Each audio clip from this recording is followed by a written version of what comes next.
Well, we talk from time to time on this program about the delight of exploring one of our tourism treasures in the Cape, the winelands. Well, tonight we meet someone who has added a tantalizing accompaniment to the Cape wine experience, cheese. Cheese and wine have long been dinner table associates, but it's taken Cape tour guide and cheese and wine addict, as he describes himself, Didier Bertrand, to put them together as a tourism package that takes you from the waterfront to the winelands and back in one day. It sounds like rich fare indeed, and to find out more, let's welcome him onto the program. Didier, good evening and welcome onto Durban After Dark. Bonsoir, Monica. Didier, I think most of us are aware of the fact that a lot of wine is produced in the Cape, but I wasn't aware that we had that much cheese. So what exactly is happening there? You know what's happening is, the apartheid that you had here in this country for about 50 years or so. A lot of people think it's just, the restrictions on who you sleep with, what school you attend, and it's a racial-based thing. In fact, the nationalist government was controlling what you ate and what you drank as well. In 1994, we didn't only see a new constitution in this country, but we saw an explosion of wine labels from 1,000 to about 6,000 now, 12 years later. And then cheese-wise, there was a proto-legislation that you could not actually produce anything but cheddar and gouda and gouda. Now, of course, there's at least 30, 40, maybe 50 distinct cheeses. So have you got quite a wide variety of cheeses there? Look, I wouldn't say that. I mean, in my country, we've got, 450 controlled appellations on cheeses. And each appellation probably has about 50 little cheeses around the villages, that are not controlled anyway, So if you multiply 50 by 450, you've got like a hell of a number of cheeses.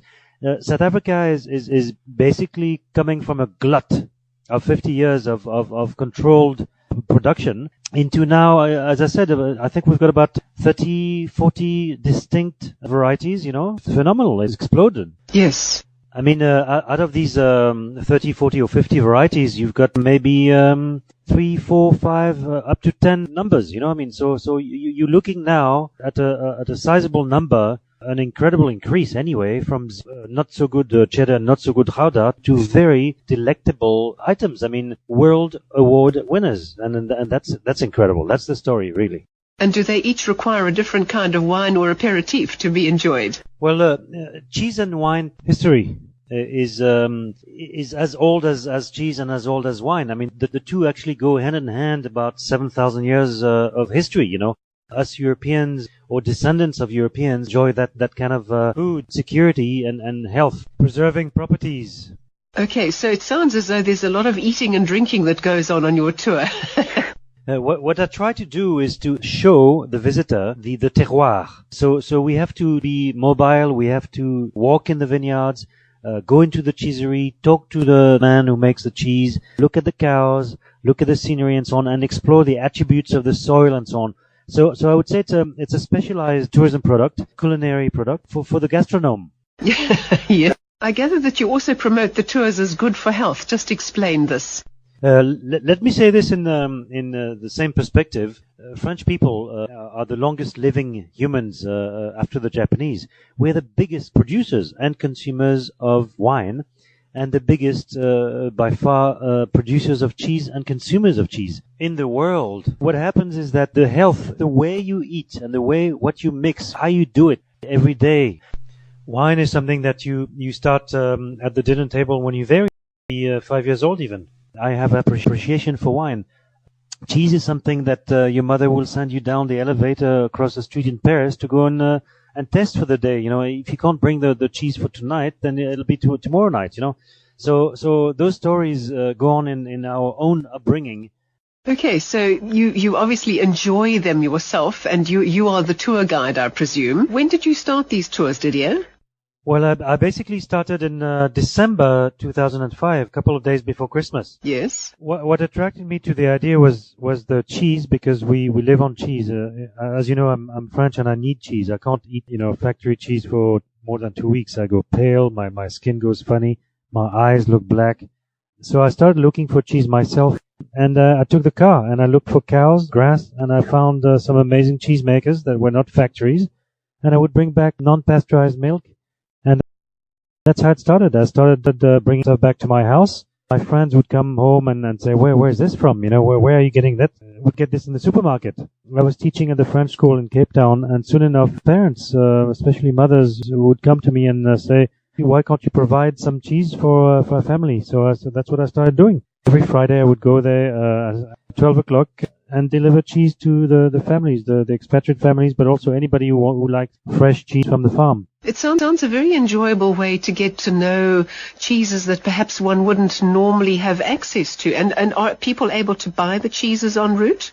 Yes, of course. That's the main interest of the tour itself. We had one last year, and this year we have 6 tours, and all of them up in pristine, beautiful farm or cheesery. So it's wonderful. So are you getting Cape Townians join you on your tours as well? African Cheese and Wine is open to everyone, including Cape Townians. Gosh, that's surprising. Cape Townians always strike me as that they know everything. Besides tours for visitors, we also provide groups a glimpse of cheese making and wine making, specifically team building, corporate incentives. Go and milk the cow, cut the curd, stamp on the grape, and make the cheese. On the winemaking, I beg to differ with classic opinion that winemaking is just cutting grapes and then stamping on them and destemming. What it is it's a whole year affair. So wherever we find ourselves in the year, we actually spend time with the winemaker, whatever he's doing. It could be training, it could be clearing, it could be inside the vineyard cleaning up, it could be pruning, it could be blending the wine. So it's not just harvest. Harvest time is January to about middle of April maximum. It's very exciting, yes. So obviously a nice response that you've had to the tours, Didier. Do you keep the groups quite small? Tours are between 2 to 7 people, and groups can go up to about 20 at a time. Multiple groups can be exchanged during the day, and that is done via different transport brokerage and so on. So there's no limitation as to the number of people that we're going to accommodate, really. Didier, do you keep the groups quite small? Tours and incentive groups, multiples of 7, minimum of 2 people. That's it. I will take 2 people, no problem. You're whetting my appetite, Didier. I can't wait to get down to Cape Town and join one of your tours. Oh, please, you'd be welcome. What does it cost to go on an outing with you? The 2007 prices are 825 rands per person. That includes everything, full breakfast and full lunch. Basically, you come naked, you take your boots, your sunscreen, and you come back full. It includes everything, all the cheese and all the wine, and it's lovely. Now, if people want more information, what should they do? Monica, is to go onto my website, cheeseandwine.co.za. That's one word with an "and" spelled out. We also have a 24-hour cheese emergency and booking hotline, 0861 CHEESE. My office landline is 021 46 22225, and my mobile is 082 564 9572. Okay, wonderful. Thank you very much. Didier, well, good luck. It just sounds a wonderful way to get to know some of our natural treasures that perhaps we didn't know existed and didn't appreciate enough. Thank you, Monica, for your perspicacity, and thank you to your listeners. Okay, good night to you. Cheerio. Didier Bertrand on the line to us from Cape Town, and he's running cheese and wine tours, day outings out of Cape Town into the winelands and discovering all those wonderful local cheeses. So you can dial 0861 cheese, or you can go onto the website www.cheeseandwine.co.za.